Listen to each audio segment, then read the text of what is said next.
اعوذ باللہ من الشیطان الرجیم بسم اللہ الرحمن الرحیم الحمدللہ رب العالمین وصلی اللہ علی سیدنا محمد وآلہ الطیبین الطاہرین۔ خدا شناسی کی جو بحث ہم نے شروع کی تھی اس میں ہم نے کل کی بحث میں عرض کیا تھا کہ کائنات کا جو تصور ہے وہ دو طرح کا ہو سکتا ہے۔ ایک یہ کہ یہ مادے سے بنا ہے، میٹر سے بنا ہے، اپنے آپ وجود میں آیا ہے، اور دوسرا ایک یہ الہی ہے، کسی بنانے والے نے کسی مقصد کے ساتھ اس کو بنایا ہے۔ دونوں کے فرق بھی واضح تھے کہ اگر مادہ ہے تو پھر اس کی کوئی حد نہیں ہے اور اس کی کوئی چیز مشخص نہیں ہے، ہر چیز جو ہے وہ دنیاوی ہو جائے گی اور کسی کا کسی کے اوپر زور نہیں چلے گا۔ یہ خدا شناسی کون سی صحیح ہے، یعنی تو کائنات کا جو تصور ان میں کون سا بہتر ہے، یعنی مادی تصور صحیح ہے یا الہی تصور صحیح ہے، اس کی کچھ شرطیں علماء نے بیان کی ہیں کہ جو بھی تصور ہو کائنات کا وہ استدلالی ہونا چاہیے، منطقی ہونا چاہیے، یعنی ایسا ہونا چاہیے جس کو عقل قبول کر سکے، عقل کے لحاظ سے وہ صحیح ہونا چاہیے، ہم آہنگ ہونا چاہیے۔ ایسا نہیں ہو کہ ہوا کی بات ہوگی، بات ختم ہوگی، نہیں، عقلی ہونا چاہیے اور اس کے اوپر ہمارے پاس دلیل ہونی چاہیے، چاہے وہ مادی ہو چاہے وہ الہی ہو، دونوں کے پاس دلیل ہونی، جو دلیل ہو والا ہے وہی صحیح ہے۔ ایک دوسرا یہ کہ وہ فطرت سے یعنی نیچر سے، انسان کے نیچر سے نزدیک ہونا چاہیے۔ تو اگر ہم نیچر کے لحاظ سے دیکھیں انسان کے تو الہی تصور پھر بھی نزدیک تر ہے برابر مادی تصور کے۔ اس کی دلیل علماء کیا دیتے ہیں کہ انسان کے اندر خدا یابی جو ہے، یعنی خدا کو جاننا، پہچاننا، پرستش کرنا، یہ بہت فطری عمل ہے، نیچرل عمل ہے۔ کیونکہ اگر آپ تاریخ بشریت کو دیکھیں تو آپ کو ہر زمانے میں خدا کی پرستش کرنے والے مل جائیں گے، یعنی کسی بنانے والے کی پرستش کرنے والے، آپ خدا نہ کہیے، کوئی بھی کہہ لیجئے، ضروری نہیں کہ وہ انسان خدائی کی پرستش کرتا ہو، ممکن ہے کسی بت کی پرستش کرتا ہو، ممکن ہے کسی دریا کی پرستش کرتا ہو، ممکن ہے آسمان کی پرستش کرتا ہو، ممکن ہے صرف ہوا میں ایسی پرستش کرتا ہو، لیکن وہ کسی نہ کسی کی پرستش اس عنوان سے کرتا ہے کہ اسی نے ہم کو بنایا ہے۔ یہ فطرت ہے انسانی، یعنی کسی بھی دور کے انسان کو دیکھیں تو اکثر انسان ایسے ملیں گے جو کسی نہ کسی خدا کو ماننے والے تھے، ہر دور میں ملیں گے آپ کو۔ حتیٰ پرانے زمانے کی جب کتابوں کو دیکھیں یا ریسرچ کریں، یا جو گفائیں پرانی ملی ہیں جن کے اوپر ڈرائنگز ہیں، ان میں بھی آپ کو مل جائے گا کہ وہ کسی نہ کسی بڑے کی پوجا کرتے تھے۔ تو اس کا مطلب یہ کہ فطرت انسان میں یہ ہے کہ وہ کسی نہ کسی کو مانتا ہے جس کی پوجا کرنا چاہے، جس کی عبادت کرنا چاہے۔ فطری کا مطلب کیا ہوتا ہے، نیچرل کا مطلب کیا ہوتا ہے؟ کچھ چیزیں ایسی ہوتی ہیں کہ جو کچھ انسانوں میں ہیں، کچھ انسانوں میں نہیں ہیں، لیکن کچھ چیزیں ایسی ہوتی ہیں، کچھ جذبے ایسے ہوتے ہیں جو تقریباً تمام انسانوں میں پائے جاتے ہیں۔ مثلاً سچ کا پسند کرنا، یہ فطری چیز ہے۔ مثلاً دھوکہ نہ دینا، یہ فطری چیز ہے، ایک ایسی چیز ہے کہ انسان پسند کرتا ہے کہ سچ بولے۔ یہ الگ بات ہے کسی وجہ سے وہ کسی مصلحت پہ اپنے آپ کو چھپا لے جائے یا جھوٹ بولے، وہ الا کلن، چاہے وہ کسی مذہب کو مانتے ہوں یا نہ مانتے ہوں، بعنوان انسان سچ کو پسند کرتے ہیں۔ حتیٰ وہ لوگ جو بے دین ہیں وہ بھی سچ کو پسند کرتے ہیں، وعدہ نبھانے کو پسند کرتے ہیں۔ اب اور اسی طرح خوبصورتی کو پسند کرتے ہیں، دنیاوی جو لذتیں ہیں ان کو پسند کرتے ہیں، کسی کو کڑواہٹ پسند نہیں ہے، اکثر کو مٹھاس پسند ہے۔ تو کسی کو بھی خراب منظر ہوں، خراب تصویروں پسند نہیں ہے۔ اب ایک آدھ کوئی استثناء نکلا ہے، الگ بحث ہے، لیکن اکثریت کو جو ہے وہ خوبصورت چیزیں پسند ہوں گے، نیچر کے مناظر پسند ہوں گے، جھرنے پسند ہوں گے، چڑیوں کی آوازیں پسند ہوں گی، یہ نیچرل چیز ہے۔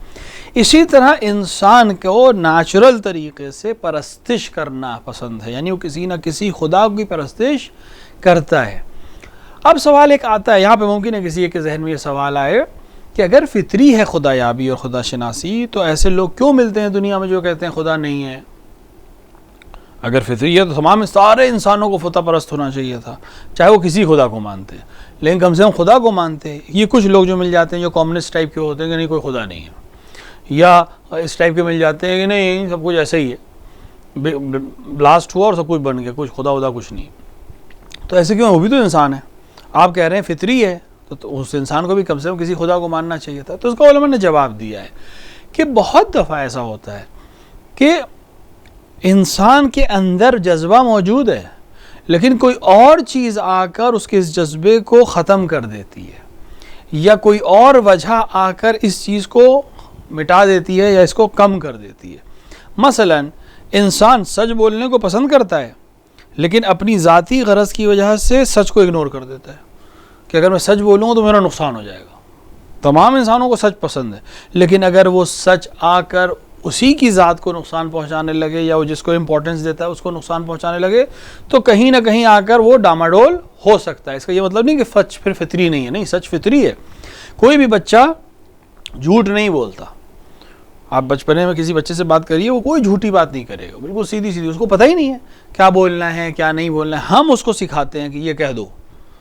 بس ہم جا کے اس سے کہتے ہیں کہ دروازے پہ کوئی آیا تو کہہ دو پاپا گھر پہ نہیں ہے، ورنہ وہ جا کے ہو سکتا ہے جا کے کہہ بھی دے کہ پاپا کہہ رہے ہیں کہ پاپا گھر پہ نہیں ہے. تو کیوں وہ سچ بول رہا ہے؟ کیونکہ اس کی فطرت میں ہے سچ بولنا. اس کو ہم سکھاتے تو کوئی اور چیز آ کر اس پہ اثر انداز ہوتی ہے کہ وہ اپنی فطرت سے ہٹ کر گفتگو کرنے لگتا ہے، ورنہ وہ سچ ہی بولتا. تو خدا ہی تک پہنچتا بندہ، لیکن کوئی اور وجہ، کوئی اور چیز ہے جو آ کر اس کو روک دیتی ہے.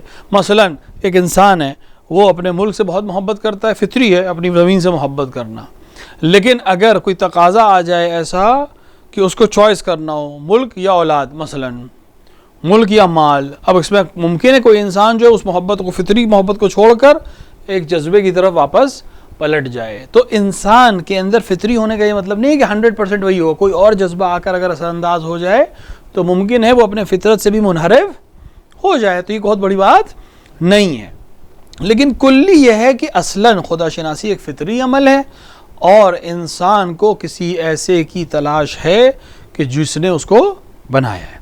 دوسری چیز یہ ہے کہ انسان فطری طور سے آزاد طبیعت کا ہے، آزادی چاہتا ہے، باؤنڈیشنز نہیں چاہتا، کوئی اسے روکے نہیں، کوئی اسے ٹوکے نہیں، کوئی ہر چیز کو لامحدود چاہتا ہے. یعنی مثال کے طور پر اگر آپ کو 10 روپے مل جائیں تو ایسا نہیں ہے کہ آپ قانے ہو جائیں گے، آپ چاہیں گے یہ 20 ہو جائیں.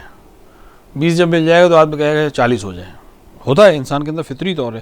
علم کے پیچھے لگ جائے، جو آدمی علم کی تلاش میں لگ جائے، پھر وہ رک نہیں جائے کہ میں نے انٹر کر لیا بس ختم نہیں ہے، میں گریجویشن کروں گا، گریجویشن کر کے کیا رک جائے گا؟ نہیں، میں ماسٹرز کروں گا، ماسٹرز کر کے رک جائے گا؟ نہیں، میں ڈاکٹریٹ کروں گا، ڈاکٹریٹ نہیں، ڈبل ڈاکٹریٹ کروں گا.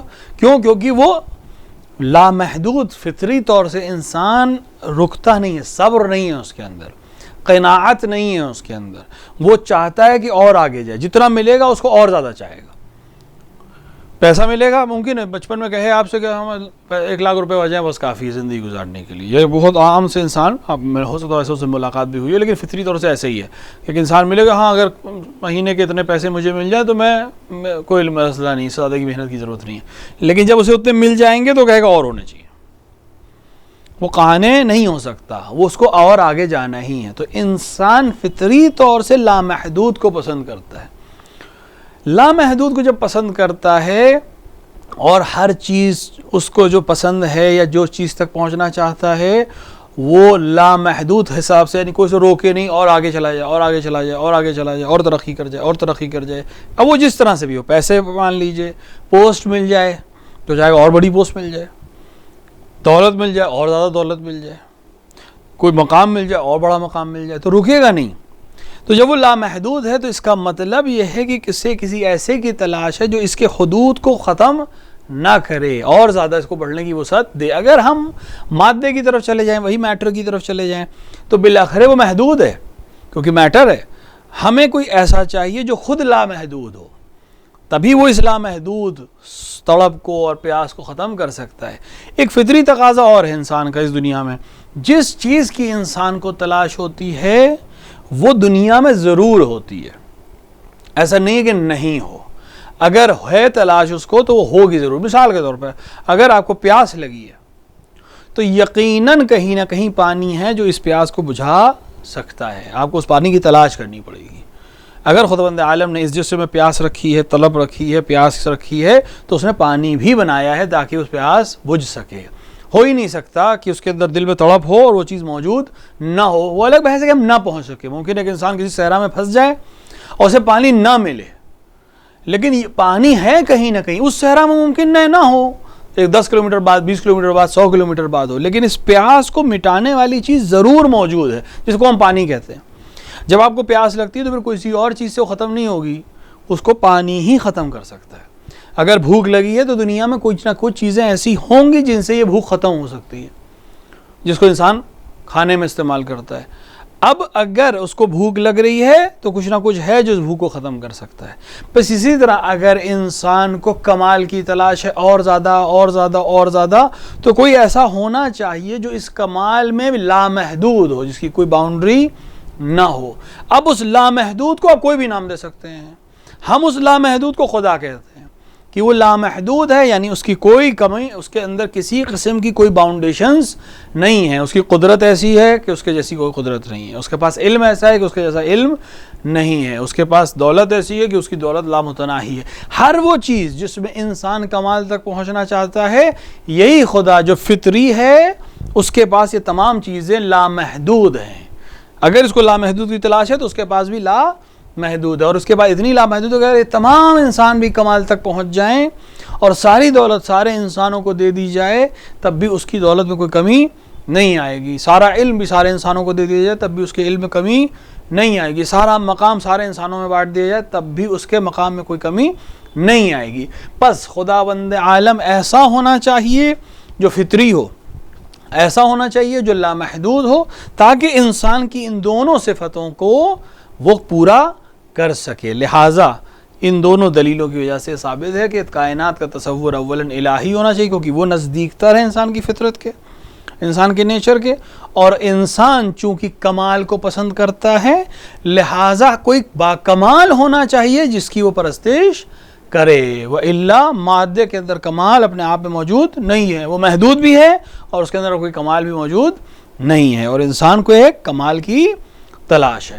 تو خداوند عالم کی طرف جانا فطری بھی ہے، اور خداوند عالم کی طرف جانا اس لیے بھی فطری ہے کیونکہ انسان کمال کو پسند کرتا ہے، اور کمال جس کے پاس ہو وہ لامحدود ہونا چاہیے. خوب، جب یہ معلوم ہو گیا کہ ہم الہی کائنات کے تصور کو، الہی تصور کو ہم قبول کرتے ہیں وہ فطری ہے، تو اب خدا تک کیسے پہنچائے انسان، اس خدا تک کیسے جائے؟ اور ہم نے کہا کہ وہ فطری ہے، تو فطری ہونے کے باوجود کیا وجہ ہے جو ہم خدا تک نہیں پہنچ پاتے، یا بعض انسان نہیں پہنچ پاتے اور اس خدا تک نہیں پہنچ پاتے جو واقعی خدا ہے؟ دو یا تین چیزیں جو علماء نے بیان کی. پہلی چیز جو ہم نے اشارہ کیا تھا کہ مادی دنیا میں وہ اتنا غرق ہو جاتا ہے کہ الہی دنیا کو فراموش کر دیتا ہے. یعنی انسان اپنے آپ کو مادی چیزوں میں، میٹرلسٹک چیزوں میں اتنا زیادہ انوالو کر لے کہ اصل سے فراموش ہو جائے. جیسے ہم نے مثال دی تھی کہ ٹرین کا سفر کر رہا ہے اور بھول جائے کہ میری منزل کیا ہے، اور اس ٹرین کو ہی اپنی منزل اور اپنا سب کچھ سمجھنا لگے، اس کی لگژریز کو ہی اپنا سب کچھ سمجھنے لگے، جب کہ یہ لگژریز صرف اس کی سپورٹ کے لیے تھی، جب وہ اس کا مقصد نہیں تھا. تو یہ دنیا جو خداوند عالم نے بنائی ہے، مادہ ضرور ہے، انسان کو اس کی ضرورت بھی ہے، لیکن انسان اسی کو اپنا ٹارگٹ سمجھنے لگے اور اس اصل چیز سے وہ غافل ہو جاتا ہے. وَإِلَّا خود بخود فطرتاً انسان خدا کی پرستش کرنا چاہتا ہے، کسی ایک سے امید رکھتا ہے. امام کے پاس ایک شخص آیا، کہنے لگا کہ میں کیسے خدا کو جانوں، کس طرح خدا کے اوپر یقین کروں، یا کس طرح جانوں کہ واقعاً خدا ہے. تو امام علیہ الصلوۃ والسلام نے اس سے فرمایا کہ کبھی سفر کیا ہے تم نے؟ ہاں مولا میں نے سفر کیا. کبھی دریا کا سفر کیا ہے؟ کہ میں نے دریا کا سفر بھی کیا ہے، کشتی کا سفر. یعنی کہ کشتی کے سفر میں کبھی ایسا ہوا ہے کہ تمہاری کشتی الٹ گئی ہے، پھنس گئی ہے، کسی طوفان میں پھنس گئی ہو؟ کہا مولا ایسا بھی ہوا ہے. کہا اور کشتی جب الٹ جائے اور طوفان کے اندر اس کشتی مقابلہ نہ کر سکے اور تم پانی میں گر جاؤ، تب بھی کیا امید رہتی ہے کہ اس اندھیری رات میں جہاں ہر طرف پانی ہے، طوفان ہے، تمہیں کوئی نجات دے سکتا ہے؟ ہاتھ پیر مارتے ہو نجات کے لیے، توقع رکھتے ہو کہ ابھی بھی میں بچ سکتا ہوں؟ اس نے کہا مولا امید تو رہتی ہے کہ میں بچ سکتا ہوں. کہا وہی امید خدا ہے. خدا وہ اس امید کا نام ہے جو انسان کو زندہ رکھتی ہے. اگر نہ ہو تو انسان فطری طور سے اپنے آپ کو بالکل ہرا دے گا. کسی بھی بڑے سختی میں جب آتا ہے، جب کب خدا یاد آتا ہے انسان کو؟ سختی میں یاد آتا ہے. جب آسائش میں ہوتا ہے، ہر طرف سے اس کو دولت مل رہی ہے، ہر طرف سے اس کو تمام سہولتیں فراہم ہیں، تو کم بندے ہیں جن کو خدا یاد آتا ہے اس وقت بھی. اکثر کو کب یاد آتا ہے؟ سختی میں یاد آتا ہے. ٹھیک ہے، لیکن یہ ہمارے لیے دلیل ہے کہ سختی میں جب یاد آتا ہے، نا امیدی میں جب یاد آتا ہے، تو اس کا مطلب فطری ہے. ہمیں دنیا کی زرق اور برق نے غافل کر دیا تھا. ہم اتنے زیادہ انوالو ہو گئے تھے چیزوں میں دنیاوی کہ ہم اس کی طرف متوجہ نہیں تھے. لیکن جب پریشانی آئی، یہ دنیاوی چیز کام نہیں آئی، تب ہمیں وہ یاد آیا کہ جس نے واقعاً ہم کو بنایا تھا وہ ہمیں اس وقت بچا سکتا ہے. اسی لیے عام طور سے سختیوں میں انسان کو خدا یاد آتا ہے. تو بس دو چیزیں ہیں جو انسان کو فطری ہونے کے باوجود خدا سے دور کر سکتی ہیں. ایک دنیا پرستی، یعنی دنیا میں بہت زیادہ انوالو ہو جانا، اور دوسرا اپنی حیات میں دنیا کو سب کچھ سمجھنے لگنا. ان دو چیزوں کی وجہ سے انسان ممکن ہے کہ فطری طور کے باوجود بھی خدا سے دور ہو جائے. اگر وہ انسان بیلنس کرنے لگے کہ دنیا کو پسند کرتا ہے لیکن دنیا کو اصل نہیں سمجھتا ہے، تو اس آسائش کے باوجود اس کو خدا یاد رہے گا. اور اسی طرح جب وہ سختیوں میں نہیں آسانیوں میں ہوگا تب بھی اس کو خدا یاد رہے گا، یاد کرنے کے لیے کہ یہ آسانیاں میرے پاس خدا کی وجہ سے ہیں، اور یہ آسانیاں کسی وقت بھی سختی میں تبدیل ہو سکتی ہیں. اس وقت کون میرے کام آئے گا؟ وہی خدا میرے کام آئے گا. یہ آسانیاں بھی اس کی طرف سے ہیں اور یہ سختیوں سے مقابلہ کرنے کی طاقت بھی وہی ہمیں دے سکتا ہے. لہٰذا جو انسان میٹر کی طرف انوالو ہو جائے گا، ممکن ہے وہ خدا شناسی سے دور ہو جائے. وہ اپنے آپ انسان خدا کو پہچاننا چاہتا ہے، وہ جانتا ہے کہ کوئی نہ کوئی ہے جس نے اس کو خلق کیا ہے اور کسی مقصد کے ساتھ خلق کیا ہے. ہاں دوسری چیزوں کی وجہ سے اس کی طرف سے غافل ہو سکتا ہے. بہت دفعہ ہوتا ہے ہم بالکل سامنے کی چیزیں ہوتی ہیں لیکن ہم اس سے نظر انداز کر دیتے ہیں.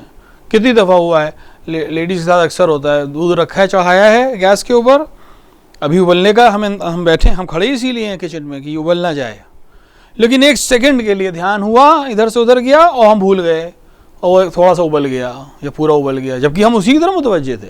لیکن ایک سیکنڈ ہم کسی اور کام میں مصروف ہوئے تو جو اصل ہمارا مقصد تھا جس کے لیے ہم کھڑے تھے وہاں، ہم اسی کو بھول جاتے ہیں. تو ایسا بہت ہوتا ہے ہماری زندگی میں، دنیاوی زندگی میں بہت ایسا ہوتا ہے کہ ہم سامنے کی چیز کو کسی اور وجہ سے، ڈسٹریکشن کی وجہ سے نظر انداز کر کے نقصان اٹھا سکتے ہیں. خدا یابی میں بھی یہی ہے کہ فطری ہے لیکن دنیاوی چیزوں میں اتنا مخلوط ہو سکتے ہیں کہ اس کو بھول سکتے ہیں. بس انسان کا تصور جو کائنات کا ہے اس میں بہترین تصور وہی ہے جو فطرت سے نزدیک ہو، اور فطرت کا تصور یہ ہے کہ انسان خدا کی پرستش کرنا چاہتا ہے، کسی بھی خالق کی پرستش کرنا چاہتا ہے، کمال چاہتا ہے. لہٰذا ایسے صاحب کمال کی اس کو ضرورت ہے جو تمام چیزوں میں کمال رکھتا ہو. فطری ہونے کے باوجود بھی اگر وہ مادے میں اپنے آپ کو جوڑ لے تو ممکن ہے کہ وہ خدا یابی سے دور ہو جائے، لیکن جب سختی آئے گی تو دوبارہ اسے وہی خدا یاد آئے گا. فرعون اپنے آپ کو خدا کہتا تھا، لیکن جب اس کا پورا لشکر دریا کی لہروں میں بیچ میں پھنس گیا اور اس کی سمجھ میں آیا کہ تمام طاقت کے باوجود میں ان لہروں کا مقابلہ نہیں کر سکتا ہوں، تو اس نے کیا کہا تھا جناب موسیٰ سے پکار کے کہ میں ایمان لایا تم پر اور تمہارے خدا پر. اور اس وقت جناب موسیٰ نے اس کی توبہ کو قبول نہیں کیا تھا کہ اس وقت اس توبہ کو قبول کرنے کوئی فائدہ نہیں ہے، میں قبول نہیں کروں گا. یعنی جب اسے احساس ہوا کہ میں کچھ نہیں ہوں تو اسے خدا کی طاقت اور قدرت کا اندازہ ہو گیا. تو ایسے ہی ہوتا ہے، جب انسان اپنے آپ کو سب کچھ سمجھتا ہے تو اسے بہت سامنے کی چیزیں نظر نہیں آتی، لیکن جب اس کو پاس واقعاً سامنے حقیقت کھل جاتی ہے تو اپنے آپ اسے وہی خدا یاد آتا ہے جو واقعی خدا ہوتا. اپنے آپ خدا کہتا تھا، وہ تمام لوگوں کو اوپر ظلم کرتا تھا کہ یہ میں خدا ہوں. اس کو خبر دی گئی تھی کہ بنی اسرائیل کا ایک بچہ تمہاری اس حکومت کو ختم کر دے گا. 60,000 بچے قتل کیے تھے اس نے، اور اس کے باوجود جناب موسیٰ اسی کے گھر میں پلے. خدا کی قدرت یہی کہ وہی فرعون جس نے 60,000 بچوں کا قتل کیا صرف اس لیے کہ اس کے جوتشیوں نجومیوں نے اس کو خبر دی تھی کہ ایک بچہ بنی اسرائیل میں پیدا ہوگا اور تمہاری تمام حکومت کو ختم کر دے گا، اسی بنی اسرائیل کے ایک بچے کو اس نے اپنے گھر میں پالا اور پھر اسی بچے نے اس کی حکومت کو ختم کر دیا. تو اپنے آپ کو خدا کہنے والا، جادوگروں پہ ظلم کرنے والا، انسانوں پہ ظلم کرنے والے، جب اس کے سامنے حقیقت واضح ہوئی کہ میرے پاس کچھ بھی نہیں ہے تو اسے خدا یاد آیا. اسی طرح تمام دنیا کے جو بڑے بڑے حوادث ہوئے ہیں اس پہ آخری وقت میں انسان کے سامنے آ جاتا ہے کہ نہیں ہم کچھ بھی نہیں ہے. تو سختیوں میں انسان کو خدا یاد آنے لگتا ہے، پریشانیوں میں یاد آنے لگتا ہے. یہ جب حقیقت اس کے سامنے کھلتی ہے تو اس کی سمجھ میں آتا ہے کہ میں کچھ بھی نہیں ہوں. ایک بہت چھوٹا سا جانور، ایک مچھر، ایک جرم پورے طاقتور ترین انسان کو بھی زمین پہ گرا سکتا ہے، ورنہ وہ اپنے آپ کو دنیا کا سب سے بڑا پہلوان سمجھنے والے لوگ بھی اسی طرح کرتے ہیں. ایک چھوٹا سا وائرس آ کے پوری باڈی کو ختم کر سکتا ہے، اس وقت یاد آتا ہے اسے کہ میں کوئی طاقت نہیں رکھتا ہوں. کوئی اور ہے جو بہت زیادہ طاقت رکھتا ہے، اتنی کہ ایک مچھر میں یہ طاقت دے سکتا ہے کہ وہ ہاتھی کو بھی گرا دے اور زمین کے اوپر پٹخ دے. لہٰذا فطری طور سے خدا کی طرف جاتا ہے لیکن مٹیریلسٹک چیزوں میں پھنس کے ممکن اس کو فراموش کر جائے. لہٰذا وہ انسان جو خدا یابی کرنا چاہتا ہے، خدا تک پہنچنا چاہتا ہے، اس کو دو چیزوں کا خیال رکھنا ہے. ایک تو اپنی فطرت کے خلاف نہیں جانا ہے، دوسرا اپنے آپ کو مادیت میں مشغول نہیں کرنا ہے، اس کو سارا ہم غم نہیں بنانا ہے. وَإِلَّا ممکن ہے سامنے کی چیزیں اس کو نظر انداز کر جائے. اب اس میں کوئی سوال ہے تو سوال کریے. خدا جو ہے وہ سختیوں کے وقت ہی کیوں یاد آتا ہے؟ مطلب اکثر لوگوں کے ساتھ ایسا ہوتا ہے کہ جب سختیاں بہت ہوتی ہیں تبھی خدا یاد آتا ہے. ابھی ہم نے جو مثال دی تقریباً یہی ہے. سختی میں اسی لیے یاد آتا ہے کہ انسان جب آسانی میں ہوتا ہے، آسانیوں میں کا مراد یہ کہ جو اس کو کسی چیز کی ضرورت نہیں ہوتی، جو بھی اس کی ضرورت ہے وہ فراہم ہے، تو اس کو وہ لوگ یاد نہیں آتے جو اس کے لیے چیزیں فراہم کر رہے ہیں. مثلا خدا تو بہت عظیم ذات ہے. ماں باپ کا احترام بھی اس وقت تک اچھی طرح سے نہیں آتا جب تک وہ چیزیں فراہم کر رہے ہیں، سامنے موجود ہیں، صبح بھی ہیں، دوپہر میں بھی ہیں، شام میں بھی ہیں، ہر چیز موجود ہے. جو چیز خواہش ہو رہی ہے باپ لا کے دے رہا ہے، جس چیز کو کھانے کی خواہش ہو رہی ہے ماں پکا کے دے رہی ہے. تو وہ احترام جو ماں کا ہونا چاہیے، وہ عظمت جو ماں کی اور باپ کی ہونی چاہیے، اکثر کو نہیں سمجھ میں آتی. لیکن ایک وقت ایسا آتا ہے کہ جب نہ ہو سامنے اور ہمیں خود بخود کچھ نہ کچھ کرنا پڑ جائے، تب یاد آتا ہے کہ اب باپ ہوتے تو یہ ایسا ہوتا، ماں ہوتی تو ایسا ہو جاتا ہے. آج کھانا ماں نے نہیں پکایا یا نہیں ہے، خود پکانا پڑ رہا ہے تو اماں یاد آ رہی ہیں. جب پیسہ خود کمانا پڑ رہا ہے تو ابا یاد آ رہے ہیں. دنیاوی ہیں، دنیا کی، وہ بھی دنیا کی چیز تھے، وہ پیسہ بھی دنیاوی چیز ہے. جب چیزیں فراہم ہوتی ہیں تو ہمیں وہ فراہم کرنے والے افراد کی ویلیو سمجھ میں نہیں آتی. جب چھن جاتا ہے، جب وہ نہیں ہوتی ہے، تب ہمیں اس کی اصل ویلیو سمجھ میں آتی ہے. جیسے صحت ہے، طاقت ہمارے پاس جو ہے، اس کو ہم ایویلیویٹ کرتے ہیں کیا صبح سے شام؟ بالکل نہیں کرتے. لیکن جس وقت درد ہو جائے اور ہاتھ سے ہم ایک کپ نہ اٹھا پا رہے ہوں، تب سمجھ میں آتا ہے کہ جو واقعاً خداوند عالم نے جو کل تک ہمیں طاقت دی تھی وہ کتنے کام کی چیز تھی. ہم اس کا شکریہ بھی ادا نہیں کر پا رہے تھے، ہم نے فراموش کیا ہوا تھا. دیکھ پا رہے ہیں، لہٰذا آنکھوں کی اہمیت کا اندازہ نہیں ہے. لیکن خدا نہ کرتا آنکھ میں کوئی پریشانی ہو جائے، دو دن کے لیے آنکھ کے اوپر پٹی بن جائے اور ہر چیز ٹٹول کے چلنی پڑے، تب آنکھ کی اہمیت سمجھ میں آتی ہے. تو ہوتا یہ کہ جب چیز فراہم ہوتی ہے، نعمت فراہم ہوتی ہے، تو اس کی اہمیت ہمیں سمجھ میں نہیں آتی. جب اس کی اہمیت سمجھ میں نہیں آتی تو جس نے دی ہے اس کی اہمیت بھی سمجھ میں نہیں آتی. لیکن جب نعمت چھن جاتی ہے، جیسے تم نے کہا کہ سختی جب ہوتی تب خدا کیوں آتا ہے؟ کیونکہ جب آسانی تھی تو ہمیں نعمت سے مطلب تھا، ہم دنیا ہی میں مشغول تھے، تو ہم دینے والے سے غافل تھے.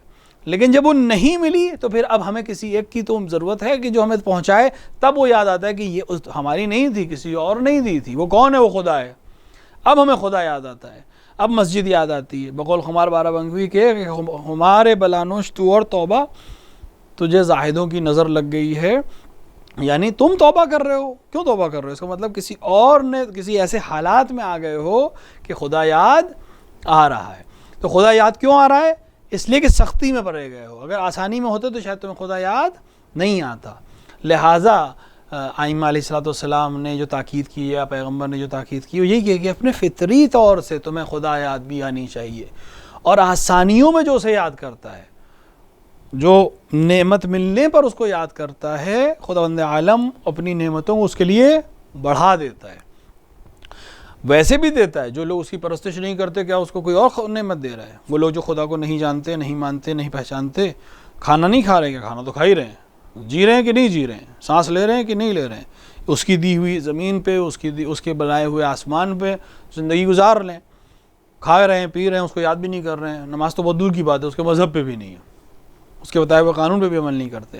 لیکن جب سختی ہوتی ہے تو ان کو بھی وہی خدا یاد آتا ہے. ممکن ہے وہ نام بدل جائیں، لیکن جب پریشانی ہوتی ہے تو یاد آتا ہے. تو اسی طرح مومن کو چاہیے کہ آسانی میں خدا کو یاد کرے.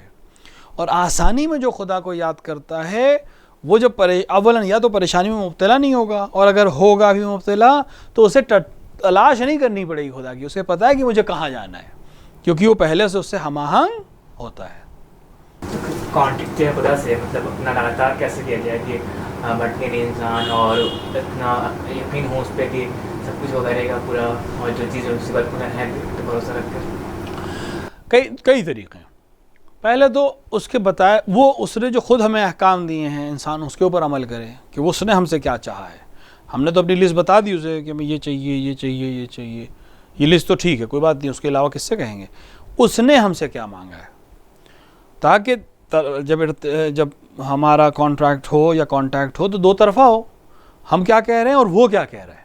تو اس نے ہمیں پیغمبر کے ذریعے سے، ائمہ کے ذریعے سے، کتابوں کے ذریعے سے ہمیں بتایا کہ مجھے تم سے کیا چاہیے، مجھے تم سے بندگی چاہیے، تو میری عبادت کرو، جب تم میری عبادت کرو گے تو میں تمہارے بہت قریب ہوں، تمہیں قرآن میں اشارہ ہوا کہ تمہارے شہرک سے زیادہ تم سے قریب ہوں، تم متوجہ نہیں ہو، میں نزدیک ہوں تمہارے، تمہیں خبر نہیں کہ میں تمہارے نزدیک ہوں۔ ایسا بہت دفعہ ہوتا ہے انسان بغل میں ہوتا ہے لیکن اس کو ہر طرف ڈھونڈ رہا ہے کہاں ہے، بغل میں ہی ہے۔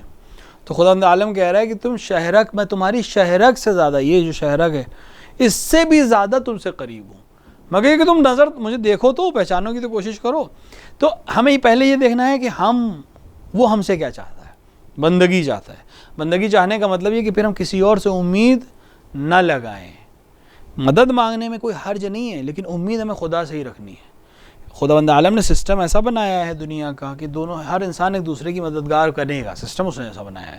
بیمار پڑے گا تو ڈاکٹر کے پاس جانا ہے، خداوند عالم چاہے تو شفا دے سکتا ہے، لیکن اس نے سسٹم یہ بنایا کہ تاکہ انسان ایک دوسرے کے کام آئے، تو اس نے سسٹم یہ بنایا کہ تم جاؤ گے ڈاکٹر کے پاس، ڈاکٹر تمہیں دوا دے گا، دوا میں شفا میں دوں گا، تو تم مجھے بھی نہ بھولو ڈاکٹر کے پاس جاتے وقت، اور میری عبادت کرتے وقت ڈاکٹر کے جانا نہ بھولو۔ یہ دونوں چیزیں ہمیں برابر لے کر چلنی ہیں۔ تو ہمیں اس کے حکم کو ماننا ہے جو اس نے حکم دیا ہے، تاکہ ہمارا رابطہ اس سے بہتر ہو سکے۔ اسی لیے نماز اس نے 5 وقت کی نماز رکھی۔ 5 وقت تم جب اس کی بارگاہ میں جاؤ گے تو تمہیں پتہ ہے کس کے پاس جانا ہے مجھے۔ 5 وقت اس نے کمپلسری کیا کہ 6ٹی وقت جب تمہیں ضرورت پڑے تو تمہیں پتہ ہے کہاں آنا ہے۔ جب ہم وضو کر رہے ہیں اور ہم نماز پڑھ رہے ہیں قربتاً اللہ، اللہ سے قربت حاصل کرنے کے لیے نماز پڑھ رہے ہیں، اس کو ضرورت نہیں ہے، ہمیں ہی ضرورت ہے۔ یہ قربت، یہ کانٹریکٹ، ہمارا جو کانٹیکٹ ہے یہ اور نزدیک ہو جائے، کیسے ہوگا؟ عبادت کے ذریعے سے۔ ہم اس کی بندگی کر رہے ہیں، خدا ہم تیرے علاوہ ایاک نعبد و ایاک نستعین، ہم تجھ سے ہی مدد چاہتے ہیں۔ تو جب ہم اس کو دن میں 10 بار پڑھ رہے ہیں تو اس کے اوپر ہم واقعاً عملی کرنے لگے ہیں۔ جب ہم کہیں ایاک نعبد و ایاک نستعین، ہم تیری ہی عبادت کرتے ہیں، تجھ سے ہی مدد چاہتے ہیں، دن میں 10 بار دہرانے کا مقصد یہ نہیں ہے کہ خداوند عالم چاہ رہا ہے کہ ہم 10 بار دہرائیں۔ جیسے ہم لوگ کو بچپنے میں ٹیبلز یاد کرایا جاتا تھا، تو ٹیچر کا کوئی ہدف یہ نہیں تھا کہ میں صبح سے شام 2 اور 3 اور 4 کا پہاڑا یاد کرتا رہوں، یعنی دہراتا رہوں۔ ہدف یہ تھا کہ ہمیں یاد ہو جائے، تاکہ جب ہم کسی اور ایکویشن کو میتھس کی سالو کرنے بیٹھیں تو ہمیں سوچنا نہ پڑے کہ 2 6 12 ہوتا ہے، وہ کھٹ سے یاد آ جائے ہمیں۔ اسی طرح ہم جب پریشانی میں مبتلا ہوں تو ہمیں یاد آئے، دن میں 10 بار ہم کہتے ہیں ایاک نعبد و ایاک نستعین، تو یاد آ جائے کہ ہم کس کی بندگی کر رہے ہیں۔ تو اب اگر اس کی بندگی کر رہے ہیں تو وہ ہماری مدد کرے گا۔ اب ہم اس نیت کے ساتھ جب پریشانیوں میں مقابلہ کرنا شروع کریں گے، اس کے ساتھ کہ ہم نے 10 بار دن میں کہا ہے اور عملی طور سے ہم اسی کے محتاج ہیں، تو ہمارا رابطہ بہتر سے اور بہتر ہوتا چلا جائے گا۔ تو ایک تو یہ ہے۔ دوسرا، انسان ائمہ علیہ الصلوۃ والسلام اور انبیاء علیہ الصلوۃ والسلام سے توسل اور خود اس خدا سے دعا کرے کہ ہم تو تجھے خدا مانتے ہیں، لیکن تو اور لطف اور کرم کر کہ ہم اور بہتر طریقے سے تجھے پہچان سکیں، یعنی یہ توفیق بھی تم دو۔ امام زین العابدین علیہ الصلوۃ والسلام نے فرمایا کہ ہم تیرا شکر کیسے ادا کریں، کیونکہ جب تیرا شکر ادا کریں گے تو پھر ایک شکر کرنے کی ضرورت ہے کہ ہم تمہارا شکر کر سکیں، کیونکہ جیسے یہ زبان ہلی تو یہ زبان کس کی طاقت سے ہلی؟ اس کی دی ہوئی طاقت سے ہلی، تو اب پھر سے شکر کرنا پڑے گا کہ یہ زبان ہم نے تھوڑی سی ہلا کر تیرا شکر ادا کیا، لہٰذا شکر ادا نہیں ہو سکتا خدا کو، کیونکہ جتنی بار ہم شکر کریں گے پھر اس شکر کا ایک شکر ادا کرنا پڑے گا۔ تو ہم خدا سے ہی دعا کریں کہ ہم تجھے مانتے ہیں، تیری پرستش کرتے ہیں، لیکن ہمارے اندر ممکن ہے کمیاں ہوں، تو ہمیں اس لائق بنا دے کہ ہم تجھے پہچان سکیں۔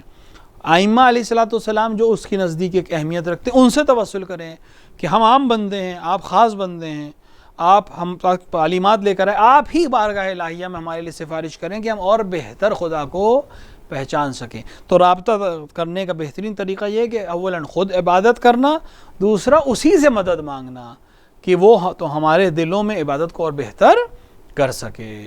وصلی اللہ علی سیدنا محمد وآلہ الطیبین الطاہرین۔